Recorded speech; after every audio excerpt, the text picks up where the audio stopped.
Olá pessoal, tudo bem?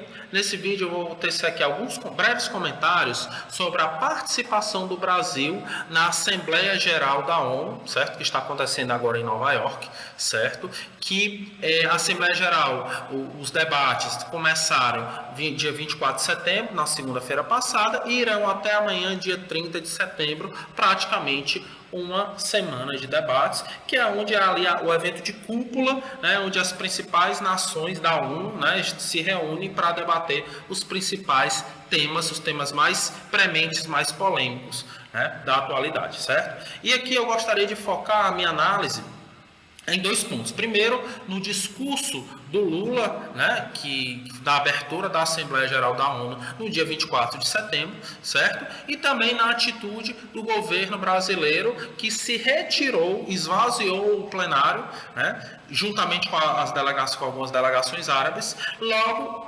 pouco antes do discurso do primeiro-ministro de Israel na Assembleia da ONU, certo? Então, vou analisar esses dois pontos. Primeiramente, sobre o discurso do Lula, certo?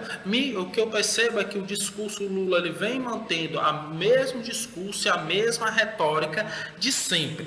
Mas a crítica que eu tenho para fazer, o comentário que eu tenho para fazer é que, na verdade, essa retórica ela vai ficando cada vez mais vazia na medida em que o que ele fala não corresponde com as ações, certo? Com o comportamento concreto e prático do Brasil e do presidente Lula, certo? E assim, o primeiro ponto que ele tocou logo no início do discurso foi criticando a escalada dos conflitos armados, da guerra, da violência, né, no mundo, né, dos últimos tempos. E de fato a gente tem observado isso nos últimos 5 anos ou até mais recente, né, para cá. Estouraram dois grandes conflitos no mundo. Primeiro, a guerra entre Rússia e Ucrânia, e que na realidade foi o estopim foi a invasão da Ucrânia pela Rússia. A Rússia invadiu a Ucrânia, certo? E esse conflito já se arrasta há mais de 2 anos, com muitas baixas, com muita destruição, inclusive mortes de civis, certo? E sobre esse conflito, o Lula ele foi muito raso, ele só simplesmente falou que o Brasil criticou a invasão da Ucrânia pela Rússia, né? E que o Brasil estaria dialogando com a China e buscando aí uma solução consensual, buscando aí, né, um acordo para um cessar-fogo entre as nações, mas sem maiores críticas à Rússia, porque nós sabemos que a Rússia e o Putin são parceiros do Brasil, inclusive integram o BRICS junto com o Brasil, e me parece que nesse ponto o Brasil foi muito sereno, muito suave, muito raso nessa crítica à Rússia, né, tendo em vista o porte e a extensão do conflito que já se alastra há muito tempo e com muitas baixas e muitos prejuízos, certo? Diferente a postura do Brasil em relação a Israel nesse conflito que se iniciou com o ataque terrorista do Hamas a Israel. Israel invadiu a faixa de Gaza,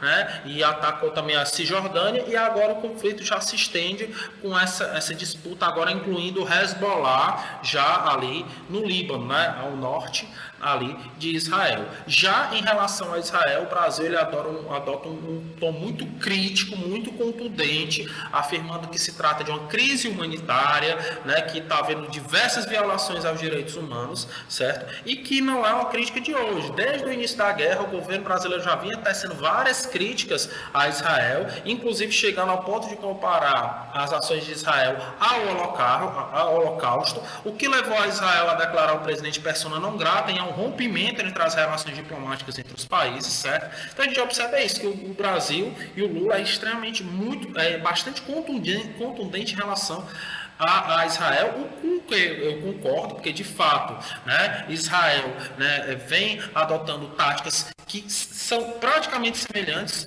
ao terrorismo que eles alegam de Hamas e do Hezbollah, certo? Atacando civis, matando crianças e mulheres. Então eu entendo que sim, a atitude, né, de Israel é totalmente questionável, é totalmente recriminável. Eu acho que essa crítica é válida, sim, que também o Israel também adota métodos terroristas iguais aos terroristas do Hamas e do Hezbollah, que também não são, que também têm sua parcela de culpa, certo? Agora o que a gente percebe é que o Brasil ele usa dois tons, dois pesos e duas medidas em relação a Israel e à Ucrânia, por exemplo. E o que é mais sensível é que eu assisti o discurso inteiro do Lula e em nenhum momento ele fez qualquer menção, qual que seja, a situação, a crise institucional, política e humanitária na Venezuela, certo?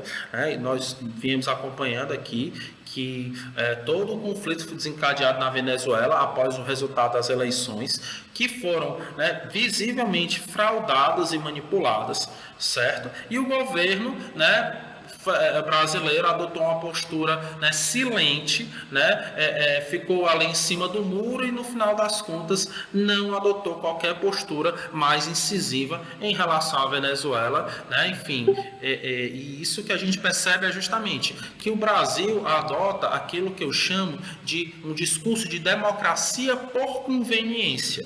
O Brasil, o Lula, usa o discurso de defesa da democracia, defesa do Estado Democrático de Direito, quando é conveniente. Então, quando é para criticar o avanço da extrema-direita no mundo, não só no Brasil, mas no mundo como um todo, que atacam as instituições democráticas, o Brasil invoca o Lula, que vem em defesa da democracia, os valores democráticos, das instituições, quando plataformas como o X, do Elon Musk, se descumprem decisões judiciais, atacam diretamente as instituições, aí o Lula vem em defesa da soberania, em defesa do Estado Democrático de Direito e critica e tudo mais e tal.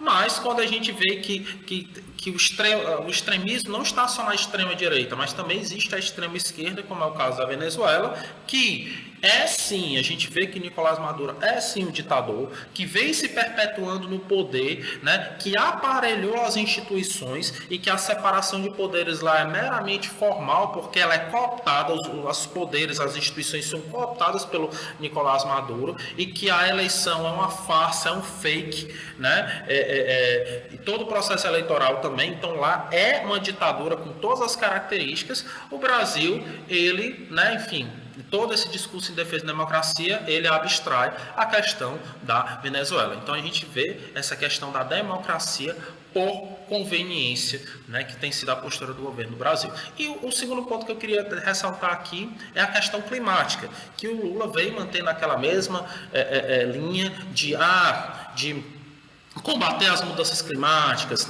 de desenvolvimento sustentável, aquele mesmo discurso, mas nós tivemos agora, há pouco tempo, o fenômeno das queimadas, que esse ano vieram muito fortes, nesse período de estiagem na Amazônia ali e também na região ali do Pantanal, o que dessa vez com muitas queimadas e que devastaram mais de 5 milhões de hectares de floresta e de mata, e além das queimadas, a fumaça que foi gerada, que foi jogada na atmosfera, o que levou a deixar, inclusive a chuva, o que chamava chuva preta em várias cidades ali do Centro-Sul. E o governo ele falou rapidamente sobre isso, sobre a questão das queimadas e tudo mais. Então mas cadê as atitudes concretas de prevenção, de combate, a essa questão da mudança climática, a proteção do meio ambiente? Então a gente vê que o discurso, ainda aquele discurso retórico, aquela retórica de proteção ambiental, que na prática a gente não vê mudanças, ações concretas para concretizar isso na prática. Então, o que eu vejo é que o Brasil ele perde protagonismo a nível internacional na medida em que o discurso, a retórica, vai criando, enfim, se tornando cada vez mais distante da prática, vai se criando um abismo entre o que se fala e o que se faz.